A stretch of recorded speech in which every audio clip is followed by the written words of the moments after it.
who have Claire and treat you to a special evening. So Claire. Okay. Now I get to switch in and say hello.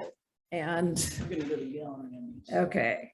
Hello, and so nice to see so many friendly faces. And it's a special joy because last week, of course, we had the technical issue. I think it had to do with my encrypted UCLA laptop. But just as Kim said some very nice things about me, I have to say that it is a real honor because of everything that she has done in her career, which is very much her accomplishment, and to support the Phil Simon Clinic Tanzania project. And tonight's talk for me is an interesting experiment. It is actually the kind of talk I really enjoy because I believe that we are going to have a mixed audience if some of the colleagues in infectious diseases or the fellows are able to come. If not, they may end up watching the talk on YouTube. But I am actually going to weave stories of some unusual infections, not all. We're going to spend some time on malaria, which of course is very important in Africa, but also a little bit of personal history and some of my excerpts from my second career as a medical journalist.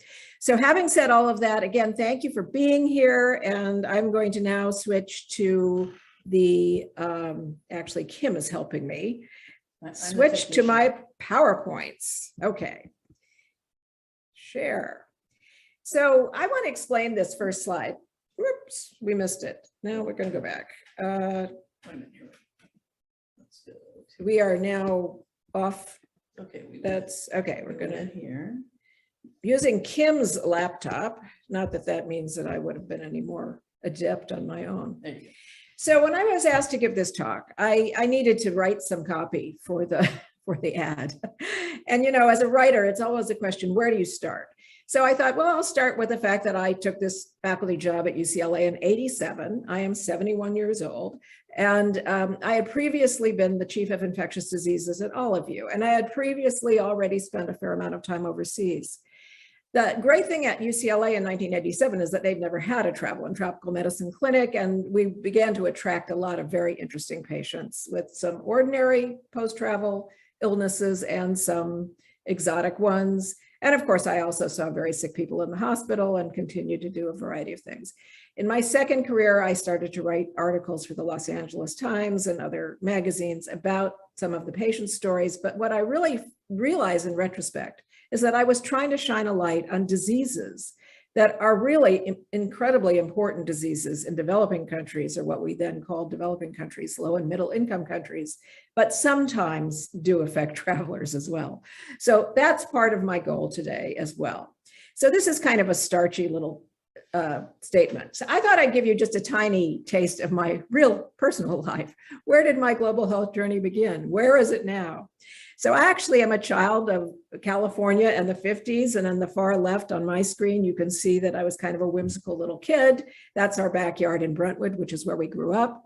My parents, fortunately, were very keen on having us travel. So now you see me in the next shot with my brother wearing a dirndl because we had traveled for 3 months through Europe in this diesel Mercedes.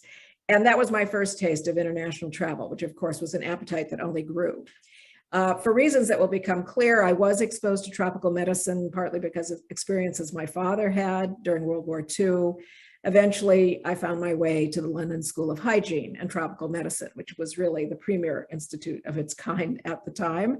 And that was something that I did in the midst of my internal medicine training. Finally, I cannot tell you about my personal life without talking about my beloved husband, Patrick Dunavan, who is an award-winning documentary filmmaker, and we have done video projects together. And, you know, he continues to be a guiding light. And especially now, my global health journey really is more about journalism. And you will see evidence of this at the end of the talk. So now, and by the way, Patrick set up a very nice light for tonight's presentation. He's here in the background. Thank you, Patrick. All right, infections and travelers, true stories from the field. Some of you may be expecting the kind of talk where we talk about the things that people expect to get, like travelers' diarrhea. Sorry to disappoint you. There is a very good resource, however, the CDC Yellow Book, which anybody can get online and look into every destination and what you might need in the way of shots and what malaria pills and other things of that ilk. Of course, at the end in the Q&A, if you want to talk about those types of issues, go for it. But tonight's diseases, I am going to highlight some whose names may be familiar and some that, unless you're one of the infectious diseases fellows who may be in attendance. We're going to talk about malaria, dengue fever, leishmaniasis, leptospirosis, and rat lungworm disease, which is actually the topic of a documentary that I recently produced, which I'm very excited to talk about at the end. So malaria. Malaria, of course, is a hugely important infectious disease throughout history. If you want to remember it by its official name, it's a plasmodium organism, a protozoan, and Plasmodium falciparum of the 4 leading species is the one that is most likely to kill people. So this is a mosquito-borne infection spread by female Anopheles mosquitoes, which are quite ubiquitous, and we definitely have had them and have them in the United States, and we have had malaria in the United States. But in the 20th century, it is estimated that 2 to 5% of all deaths were due to malaria. That's how important malaria has been, and it remains a very important killer, especially of children in Africa. We have a variety of drugs that we can use to prevent and treat it. I'll talk more about that, and also a new vaccine. I show this slide just to remind you that, in fact, the malaria map is shrinking. Everything you see on this map, except for the areas that are highlighted in gray, once had malaria. If you focus on the purple areas, these are the areas that in our modern day still have malaria.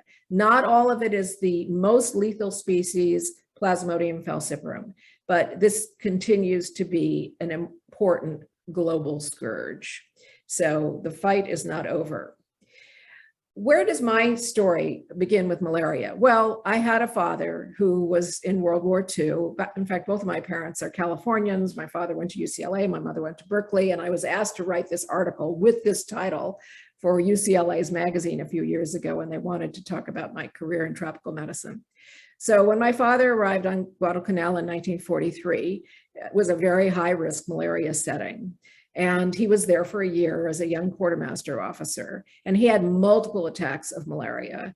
And in fact, he was a witness to people who died, his fellow, military officers and other men in the trenches who died of malaria in the little field tent where he was often hospitalized. But he did survive and returned to California, met my mother, who had gone to Berkeley and worked at the Bomber Command in Oakland during the war. And so you can see he made a comeback. And then there's a picture of me studying malaria in London in 1979. I think that's enough about that, but I'm going to start by now sharing a few of these little excerpts. This was actually an eyewitness account. I was writing a book review for Scientific American about malaria and actually the early development of malaria drugs and also kind of the business of malaria drugs. So Guadalcanal, November 1942, another night of war above ground. The air buzzed with enemy ordnance. In foxholes, weary men in boots, fatigues, and steel helmets shifted restlessly, counting the hours until dawn. This is, of course, when the malaria mosquito bites and transmits. And so this was just a, obvious high risk situation for everyone on Guadalcanal because they always had to be in the foxholes at night. If a soldier on Guadalcanal wanted to stay in one piece, a hole in the ground was the safest place to spend the night. But nocturnal refuge had its price, disease-bearing Anopheles mosquitoes. For proof, one need only to have visited the hospital field tent. There, by flickering electric lanterns, medics tended delirious patients whose blood swarmed with the delicate circles, crescents, and clusters we know as malaria. We'll see those pictures soon.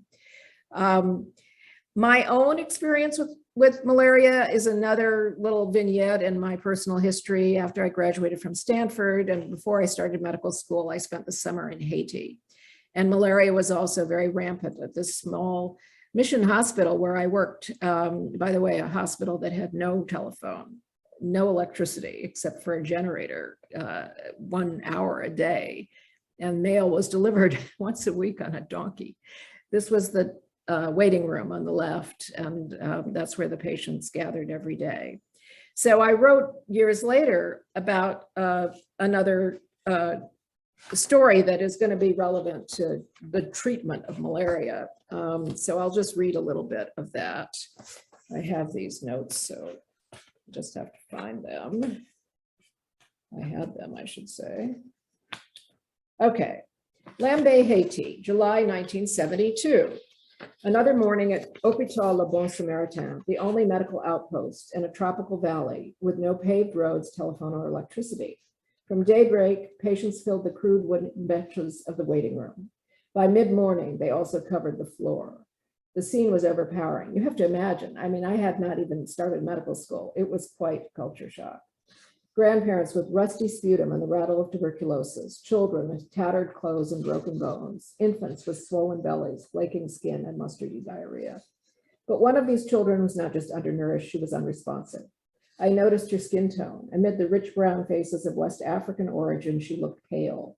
Belle, a missionary nurse who was pure Iowa cornfield, hurried over. Belle brushed a hand across the youngster's forehead, then pulled down her eyelids. They were bloodless.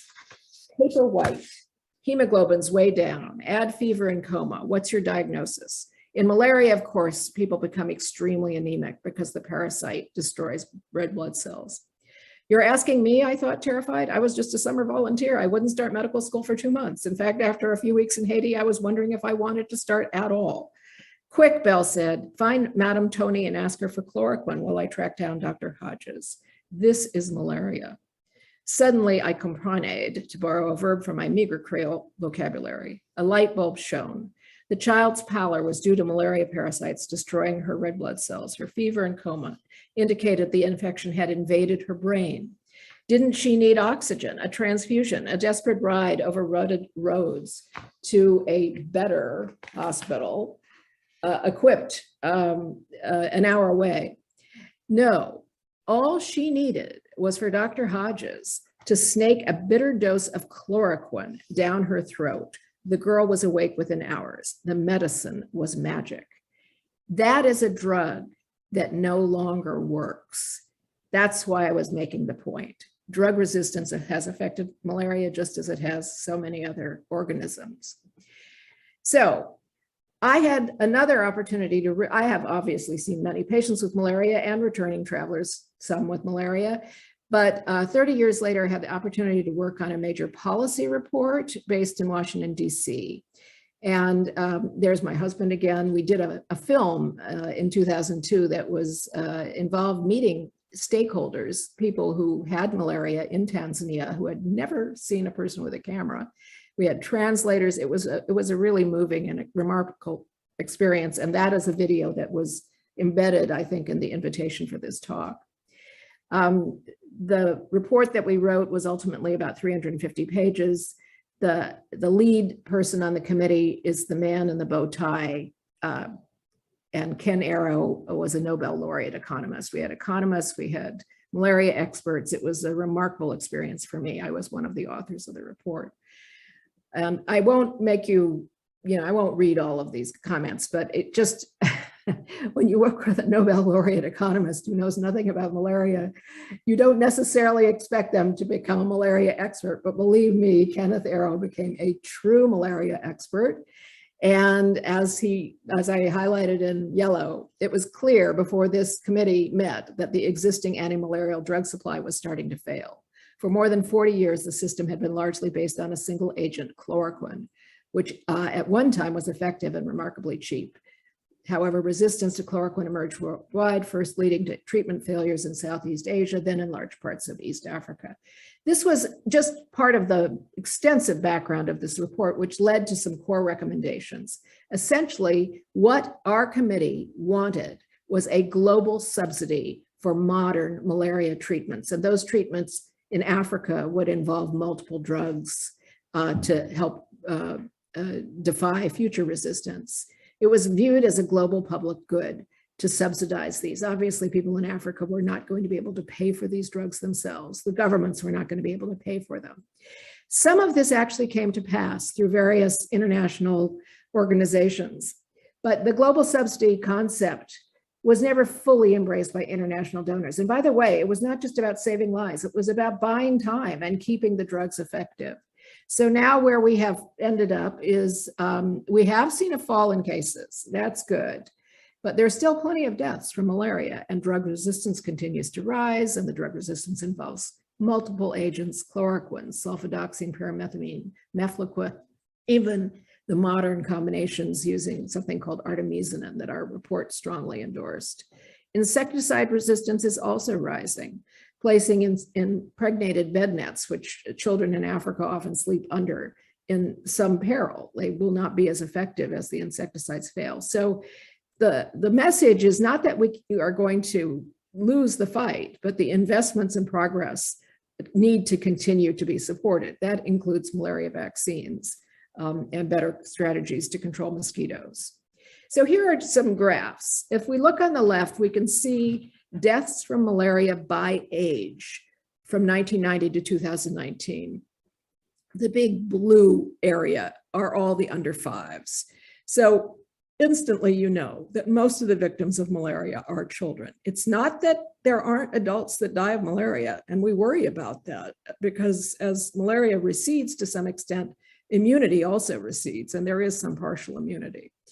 The next graphic on the right shows you by region. And again, Africa is where the vast majority of the illness and deaths occur. And even in children who survive, there can be long-term consequences due to the effects of severe malaria on the brain.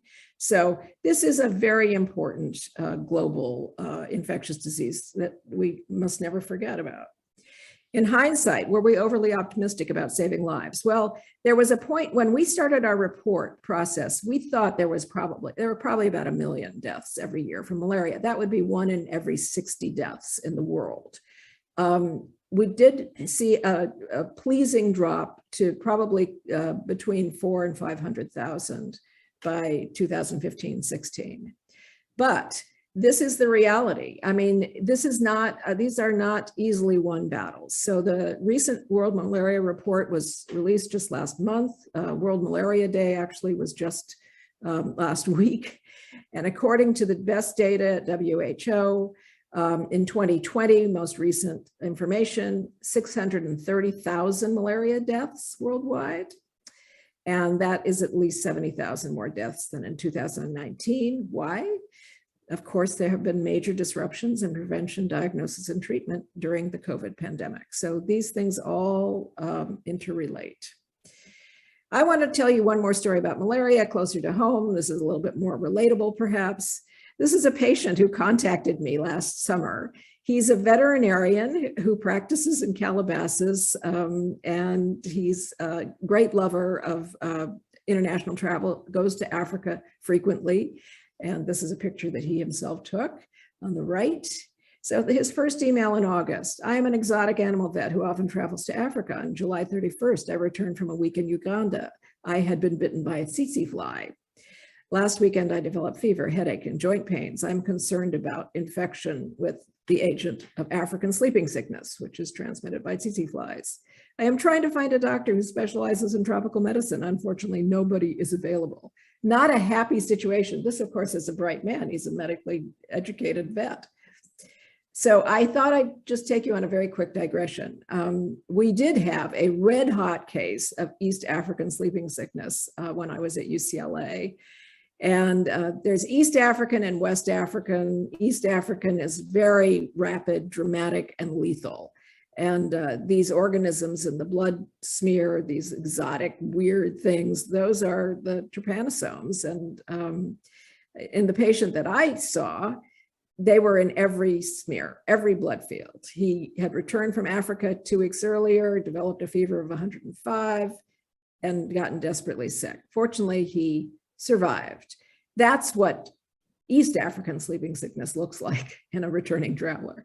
In a West African case, you might see this more indolent kind of stupor and encephalitis that can progress over months and years. So they're very different, those two forms of sleeping sickness.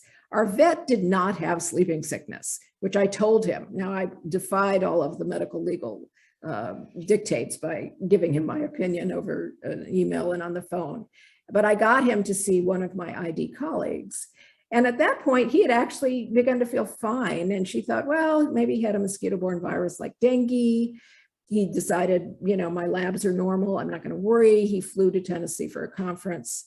And then he wrote again 3 weeks later. I got a bad headache and chills and took Tylenol after returning from my flight. Other than sweating for one entire night, I was much better Sunday. Then I started feeling bad again, and now I've spiked another temp of 102.5. So what do you think he had? He had malaria. He had been in Uganda. And now you're seeing a blood smear. These arrows are showing you these delicate little rings that are living within red blood cells. And this is very classic Plasmodium falciparum. He did not have as many parasites as shown in this smear.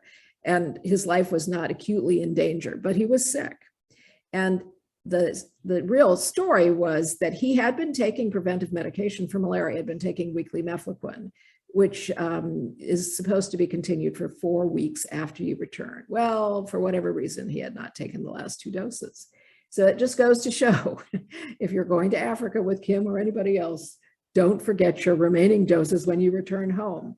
When we give malaria preventive medication, we're not actually preventing, we're treating an infection before it becomes obvious to the patient. So that's just one final message. I hope I've given you a little bit of an overview of malaria, because now I'm moving on to dengue, another mosquito-borne infection, which is also ancient, but while the malaria map is shrinking, dengue is very much on the move. It's a different mosquito. It's an Aedes mosquito, this black and white, very dramatic mosquito that you see.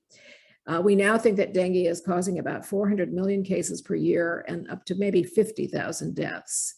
But it was still named by WHO as one of the top 10 infectious disease threats in 2019. So unlike malaria, Aedes mosquitoes carry dengue, and they aggressively bite during the daytime, often in urban settings. Aedes aegypti is a classic mosquito vector. It also transmits yellow fever, Zika, chikungunya.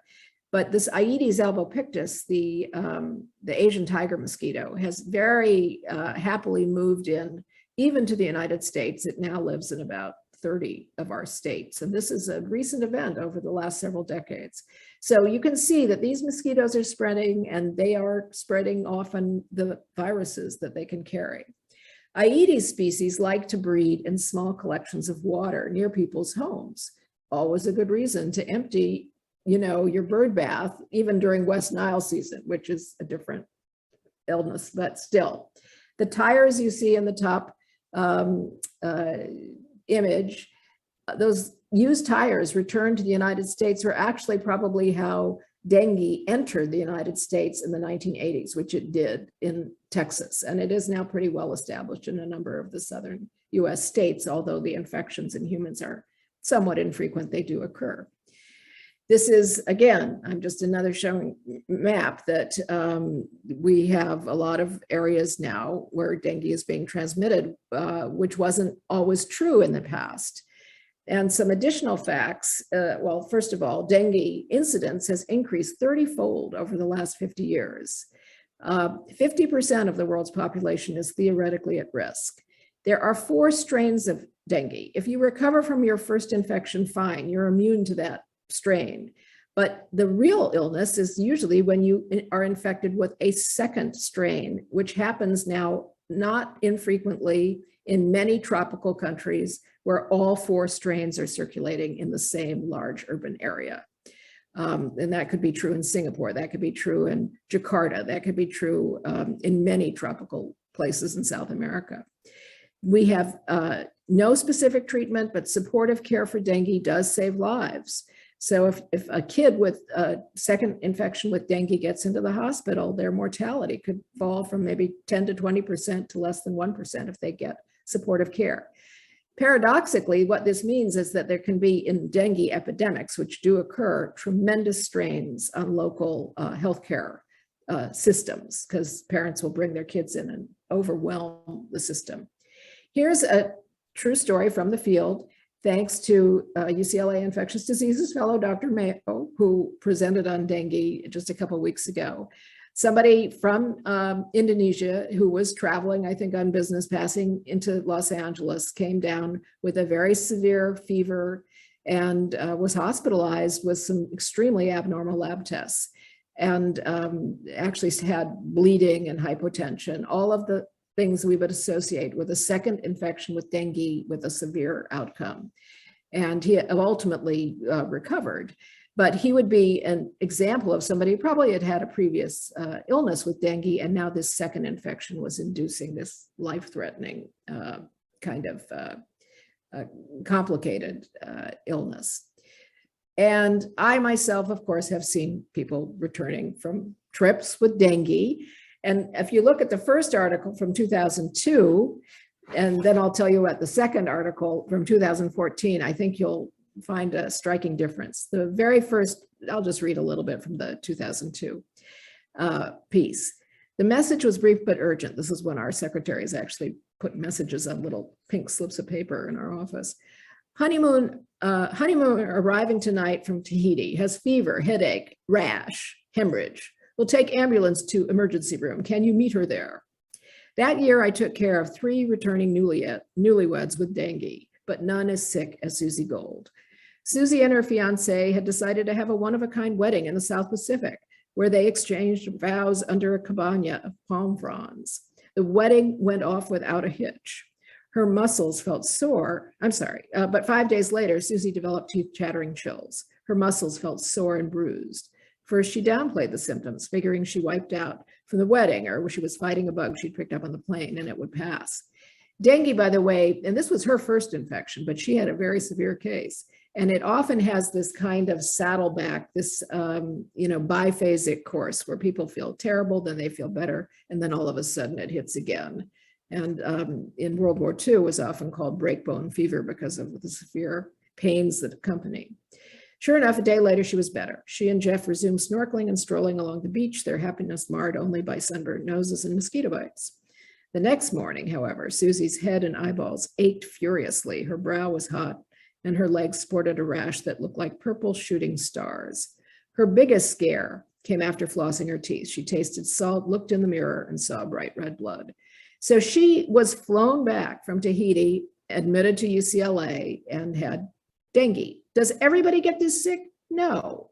But I would say, it's a pretty unpleasant illness for a lot of people. And that severe rash you saw in the man from Jakarta is another telltale feature in many patients. The other case that I described in an article in 2014 was actually one of our chief communications officers at UCLA who went to Austin, Texas on a Labor Day weekend in 2013 and got dengue. It happens. And believe me, she was not diagnosed quickly. She went to one doctor and another doctor, and they didn't know what she had. And finally, her good friend who knew nothing about medicine was just desperately trying to help figure out what she had. And he was the one who said, there's this thing, it's called dengue. He didn't even know how to spell it. But eventually, she also improved. But that just shows you people can get it here. All right, what's new in the Aedes vector control world? Well, you see this truck spraying insecticide, which has happened with the Zika outbreak and with dengue in various parts of the world. It may not be actually our, best hope, but it is something. There are some pretty neat strategies with genetically modified mosquitoes that can reduce dengue transmission. There is also a bacteria called Wolbachia, which is a normal inhabitant, about 60% of insects, but not in Aedes mosquitoes. They have published in the New England Journal in the most, like last year or two, with early studies that show that Wolbachia infected Aedes mosquitoes actually prevent dengue virus from growing within the mosquito, which it has to do. So this is another very promising strategy. Science continues to deliver, but we have to be creative. So I would say that's something to keep an eye on, and there are studies ongoing. All right, There's also a dengue vaccine. Unfortunately, it got a lot of bad press early on when it was given to a lot of children in the Philippines in 2017. And some of them had subsequently a very bad reaction that was probably after they got another attack of dengue and they had an extremely severe reaction. So now children in developing countries have to have proof of a prior attack of dengue using a blood test before receiving this vaccine. Nonetheless, so that was the first one. There are 5 additional candidate vaccines in development, one helped by NIH research, one by CDC, and they are in pretty advanced clinical trials. So this is again, the hope for the future is a dengue vaccine as well as mosquito control. Leishmaniasis, I'm going pretty fast, but this has a personal connection for me as well. This is a vector-borne infection that's not transmitted by a mosquito, but by a sandfly. And again, the map shows you it's got a pretty wide distribution globally. My grandfather had leishmaniasis, and I actually did quite a bit of research when I was a young doctor in Boston in the lab on leishmaniasis. So this story just starts by saying, as a child, I was fascinated by a scar on my grandfather's cheek. How'd you get that? I asked, touching the shallow depression. It was not disfiguring, but it was there as we settled into a comfortable chair to read a book. Where I grew up, everyone had a scar like that, replied my grandfather, a native of southern Turkey. He came as an adolescent by himself to this country in 1910. First, a fly would bite, then you got a sore. After a few months, the skin healed, and you never got that sore again. 25 years later, as a researcher in Boston, I learned that my grandfather, with no science education, had grasped the biology and immunology of that sore surprisingly well. But I am getting ahead of my story. The rest of the story deals with 2 Afghan refugees who had come with their mother during the first Taliban occupation of Kabul. And both of them had been afflicted with this cutaneous leishmaniasis on their hand. And that's another interesting story. But that's just to give you an example of some of these crusty lesions of old world or cutaneous leishmaniasis, which sometimes do heal. The British soldier and the top military have always been very aware of leishmaniasis because it's a frequent affliction of soldiers. The little boy was in Saudi Arabia with his parents, and he was actually brought to UCLA, but he healed pretty well from this. There's another form, however, which is from the New World, where the Leishmania parasite enters the skin and metastasizes and can actually erode into the nose and into the pharynx and can be a really horrible, infection and difficult to treat. And this was a piece I wrote for the New York Times about a very adventurous videographer who went to a forest in Bolivia and had this persistent sore on his elbow and went from dermatologist to dermatologist who didn't quite know what it was. Finally, we were able to diagnose him, and we had to treat him with 3 different rounds of treatment over several years to actually cure him. So some of these are very complicated treatments, and we're trying to prevent the complication I mentioned in the nose and the facial structures, which can be so terrible. There are ultimately really about 20 Leishmania species that infect humans and animals, causing a diverse array of disease. There's a visceral form and about 500,000 cases per year of this in 60 countries. There's the cutaneous forms I've talked about too. There are social implications of this. If you have scars on your face, for women in certain parts of the world, you become unmarriageable. Poverty, war, housing, all of these are contributory factors, as they are with the other mosquito-borne diseases I've mentioned. And eco-travel, as well as military service, are risk factors.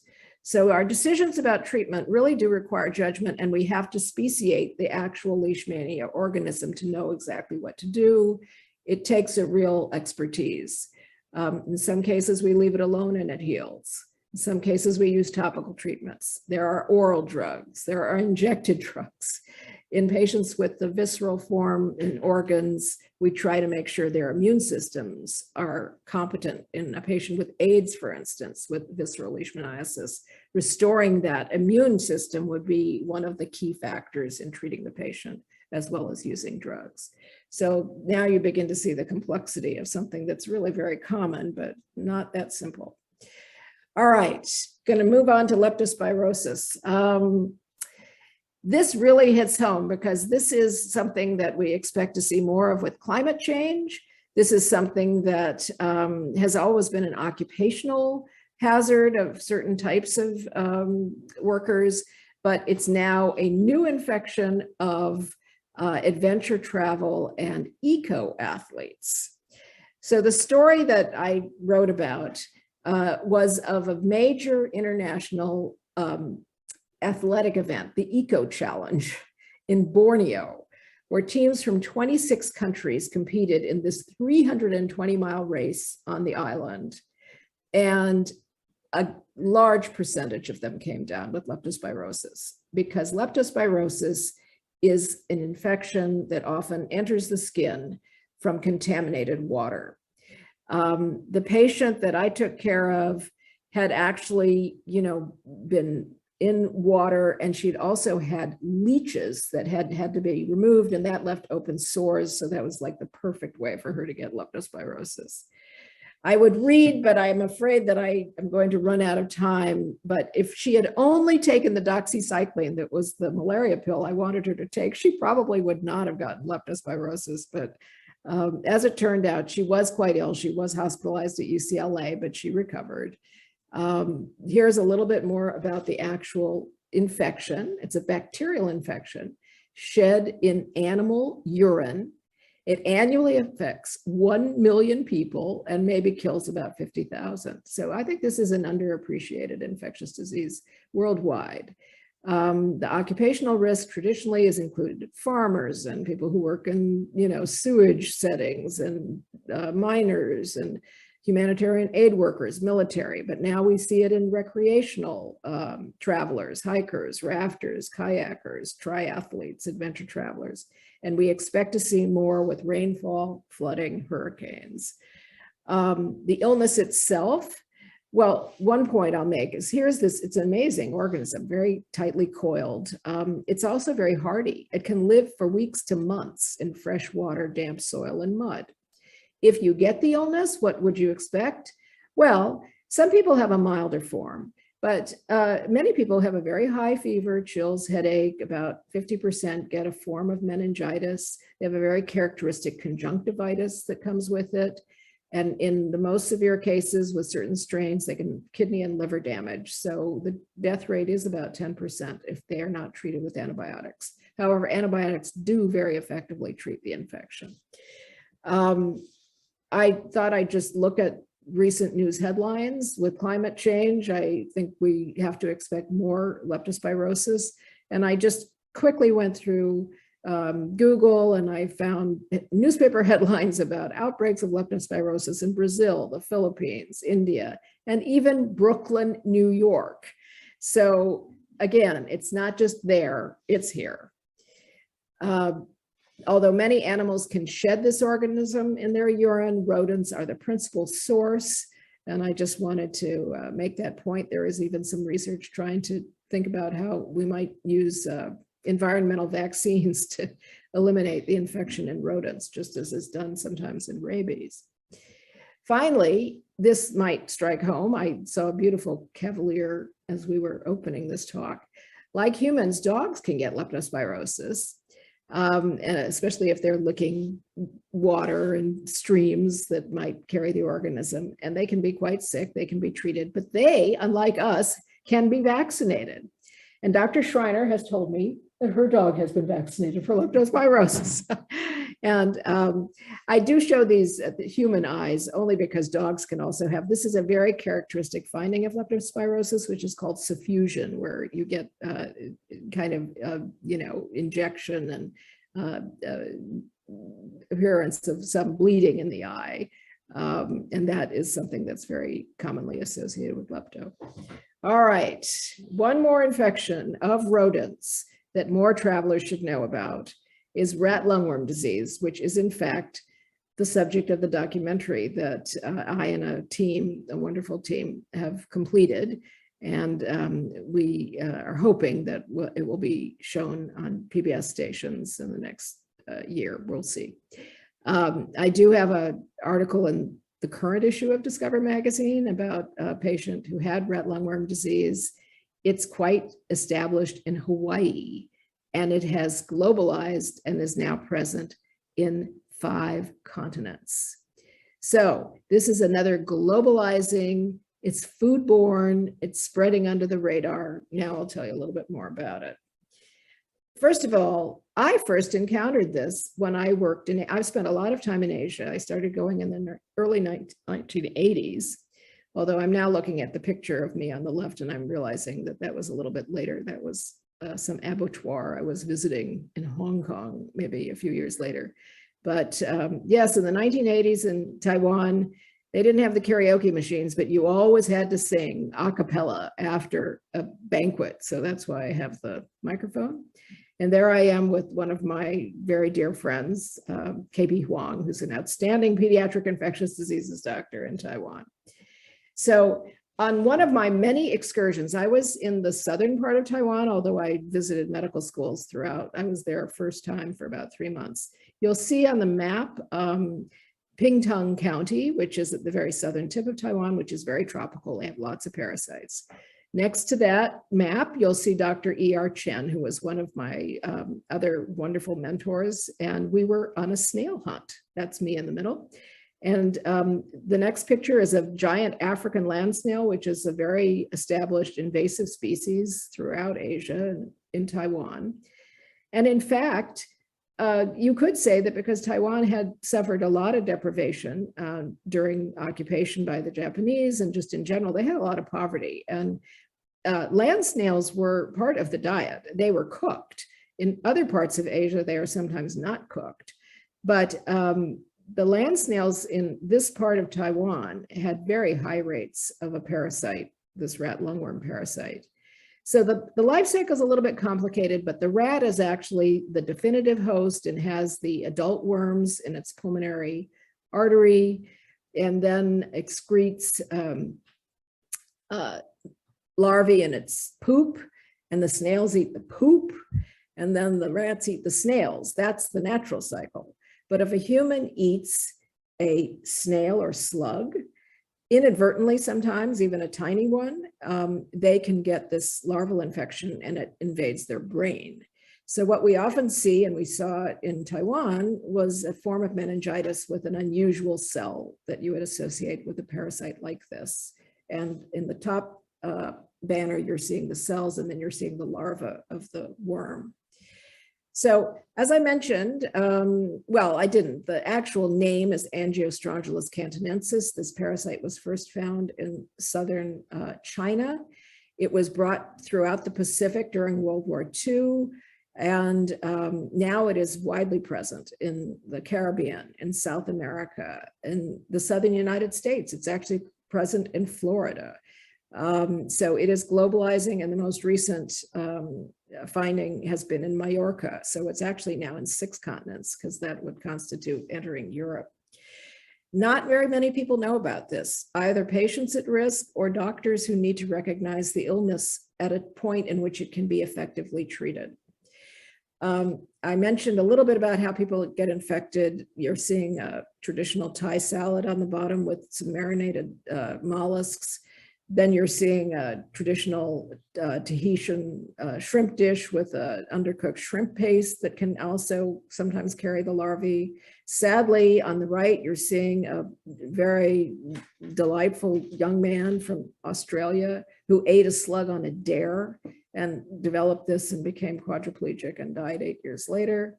But I would say the biggest risk in Hawaii today, which is a place a lot of people like to go, is to eat a tiny snail or slug in a contaminated salad or even a smoothie, because some of these are very tiny and still they have a lot of larvae. And my colleague, Dr. Larry Ash, who's a famous parasitologist, was one of the first people to describe this form of transmission.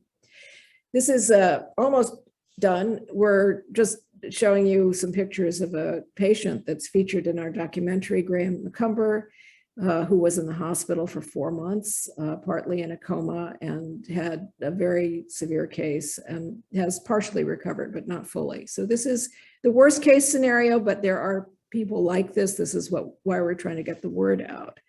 And with that, we're going to watch a 3-minute trailer, and then we're going to open it up to our Q&A. So Kim is going to help me bring up the trailer for the film. Thanks for listening. Okay.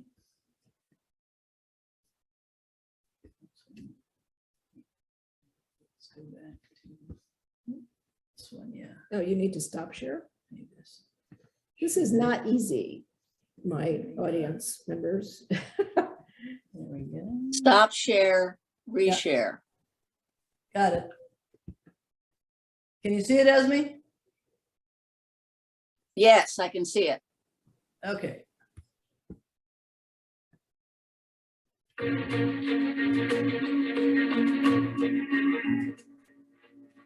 When I got sick with rat lung, I was in Kapoho, Hawaii. I would surf and I would skateboard every day. And then I started getting sick. What happened was the introduction of a semi-slug. There. All right. These seem to be heavily infected with worms. Higher than some of the other Right. species. It looks pretty suspicious to me. People get infected inadvertently, Everything goes in the mouth. probably by eating a small snail or slug mixed up in a salad, for instance. Larvae, when they're ingested, are microscopic. You can't see them with a naked eye. It's interesting because parasite doesn't want to be in us. We're not going to complete that parasite's life cycle. It is really an infection of rats. But the consequence of the parasite in the snails and slugs can be significant. It's a difficult disease to diagnose. They thought it was a flu and they sent me home. That just allowed the worms to continue migrating. Suddenly, I was in the acute phase of the illness. It was moving throughout my body. The liver, the heart, lungs. The fact that parasites are actually migrating through your body is creepy. They get to the brain and the spinal cord and they develop. It's a horrendous disease. Mentally and physically devastating. We had a cluster of cases, some of them so severe that they needed intensive medical support. The only thing that he could do was move his head back and forth and open and close his eyes. You can see his spinal cord here, and here we see these tracks of the worms actually traveling through the brain. The worms nibble on stuff. I went into a coma. I was in the hospital for 4.5 months. I had to relearn everything. You know, a lot of people that have been infected, they can't work again. Their financial situation is ruined. And as the ecology of places change, interactions with different peoples, the world becoming a smaller place, we can probably expect to see some of these infections popping up in different places of the world. These parasites are not going away. The rats are not going away. This disease is an emerging disease and it's spreading. And we're just one station on the way as it spreads across the world.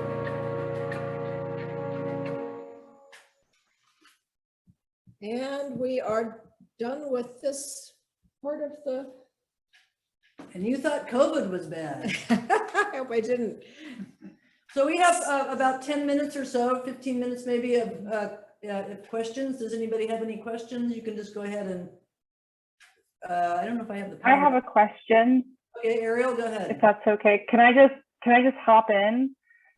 Is that okay? Hi, my name's Ariel. That was an amazing talk you just gave.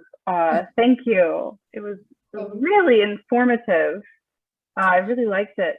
I guess my question is, after watching all of that and learning all of that, is there a vaccine you would recommend for like someone going to Bonaire?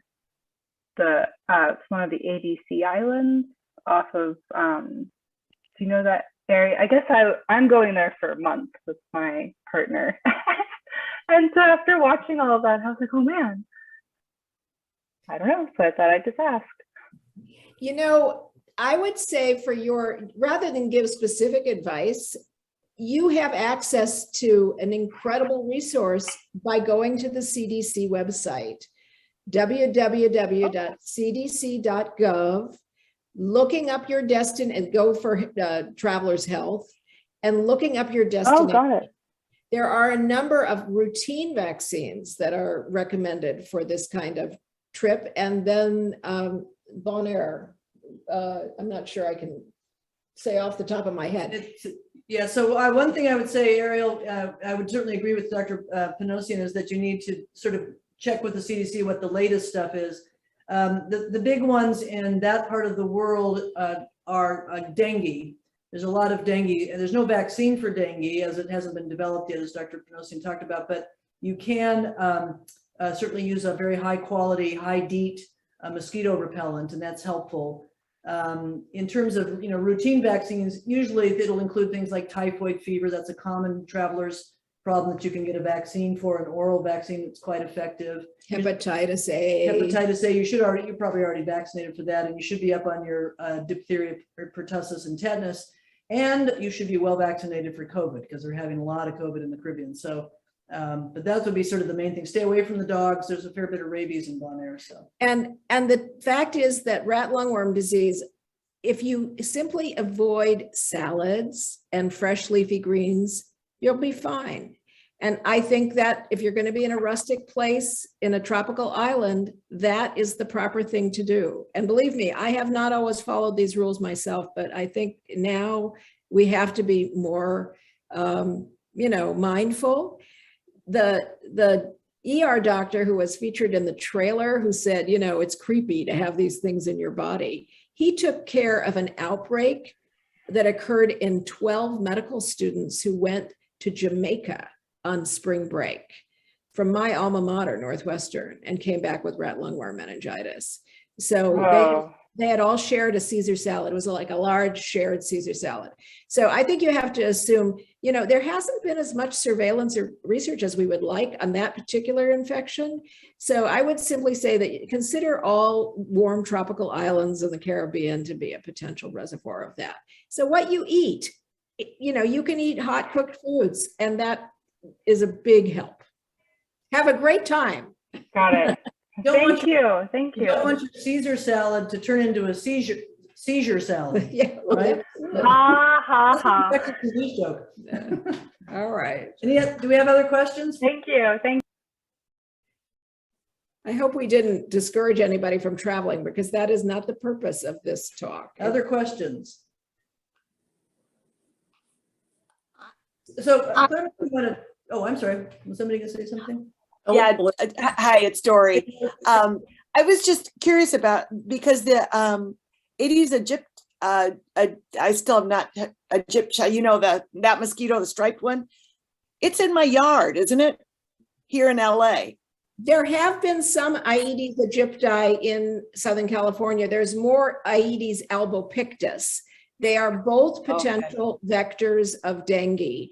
But remember, that mosquito has to pick up the virus from another infected human. So we don't have the density of infected humans. The worry is, though, that in the future, there could be small, outbreaks. And of course, there are other mosquito-borne diseases in California, and I mentioned West Nile, but there's, so we all need to be more mindful of reducing exposure to mosquitoes. And this is just the new normal. I'm the same way at our house. Yeah. My husband can attest. Yeah. They're annoying. They're more than annoying. Yeah. Yeah.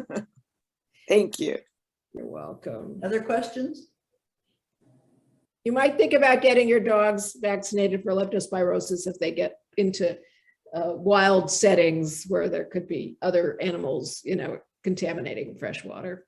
So one of the things I was thinking, Claire, that we're concerned about in the situation that we're in right now and dealing with a pandemic is, do you think that the world is more enlightened and informed now about the potential of what infectious diseases can do, and that there might be some more money and interest in looking at other kinds of infectious diseases that cause global health issues like malaria and tuberculosis and so forth?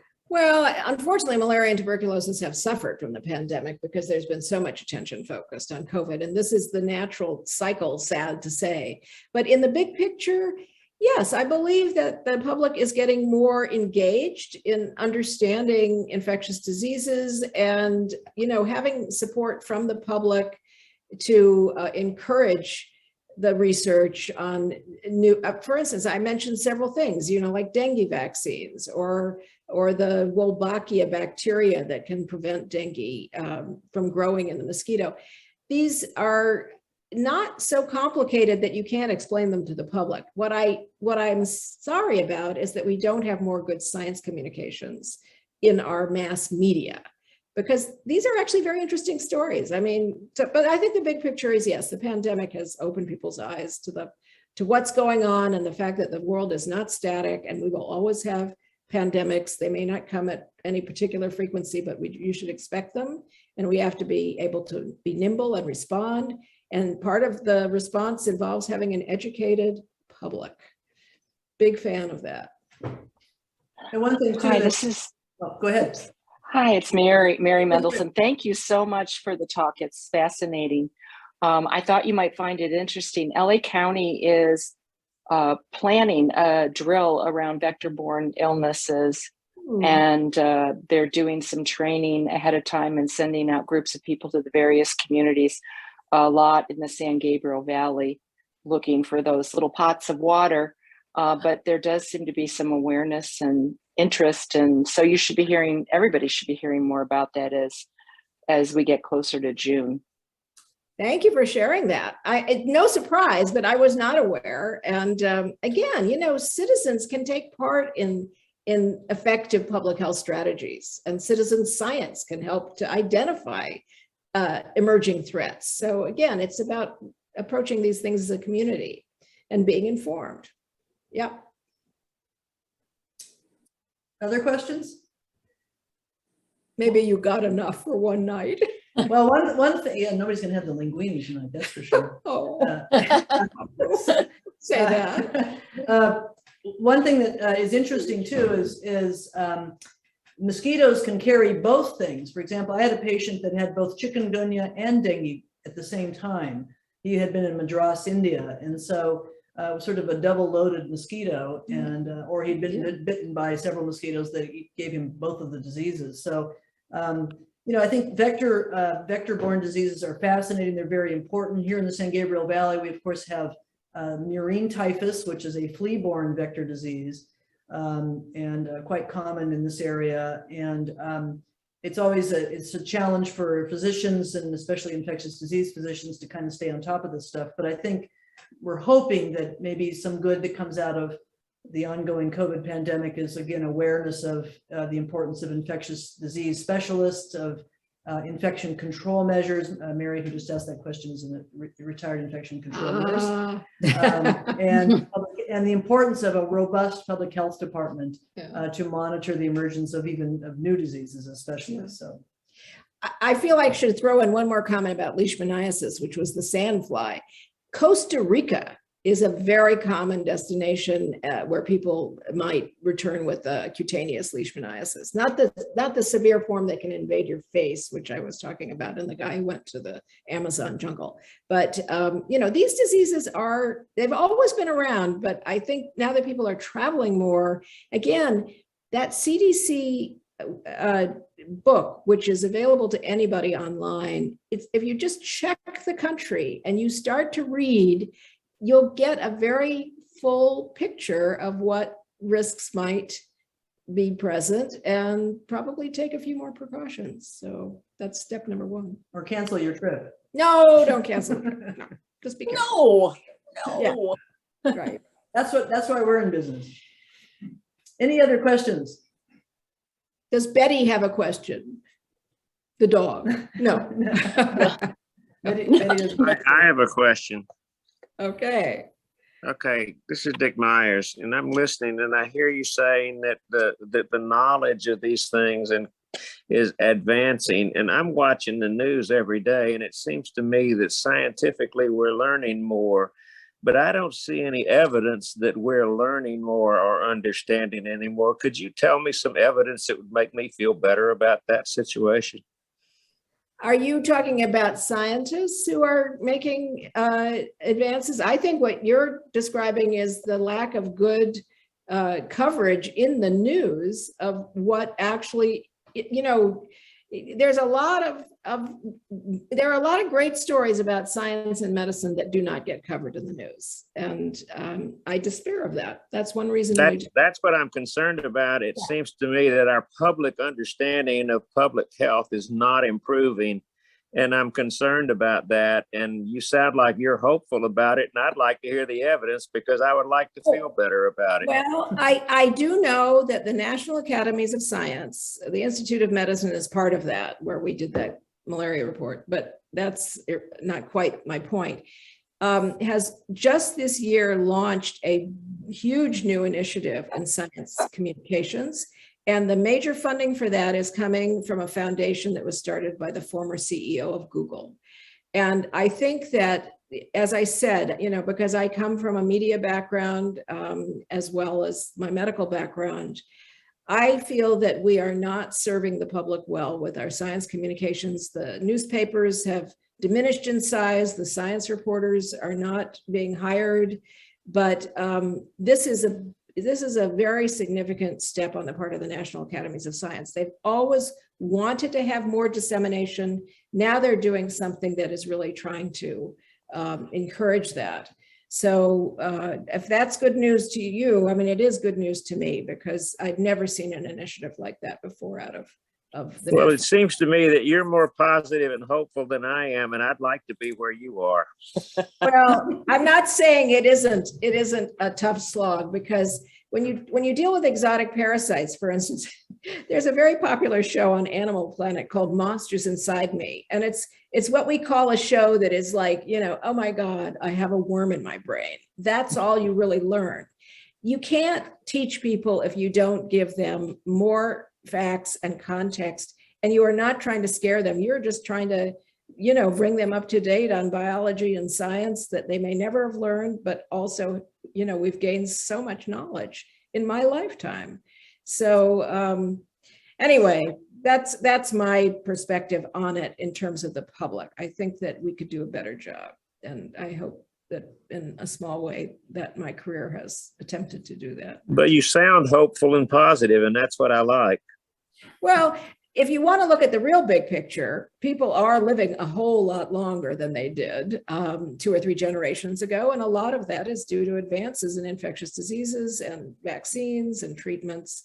But you can't rest on your laurels. We have to keep ahead of drug resistance in almost every kind of infectious disease. So it does require continued investments, not just public health, but investments in research. And now I think I should stop because I feel like I'm on my soapbox, but thank you, Dick. That's a really good question. Very good question. Great question and a great answer. Yeah. I'd like to thank Dr. Panosian Dunavan for a really fascinating evening. And again, we're just delighted to have somebody of her caliber participating in our speaker series. We've got some speakers headed up over the next several months discussing One Health, the One Health initiative, and somebody from the San Diego Zoo on zoonotic infections. If you know someone that would like to participate as a speaker, please email us and let us know. But we're really excited about this ongoing series, and stay tuned because there'll be some more interesting people down the road. So I want to thank Dr. Panosian Dunavan again, and wish you all a good evening, and cook your food. Thank you.